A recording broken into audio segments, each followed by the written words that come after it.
Hi everyone, welcome back to my channel. চলে আসলাম অনেক দিন পরে কাঁচা আমের ভিডিও নিয়ে। এগুলো আমার শ্বশুরবাড়ির গাছে পাড়িয়ে এনেছে মুস্কান।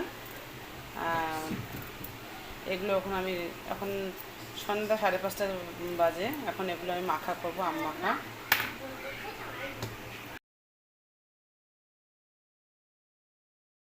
এখন এখানে চলে যাচ্ছে কাঁচা লঙ্কা, আর সঙ্গে লাগতো কাসুন্দটা নেই, কাসুন্দটাকে খুব মিস করছি। আম মাখা কাসুন্দ দিয়ে খেতেই ভালো লাগে।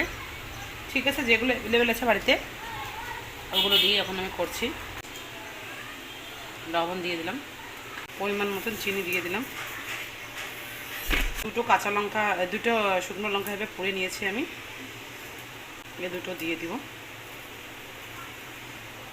একটু সরিষার তেল আনতে যত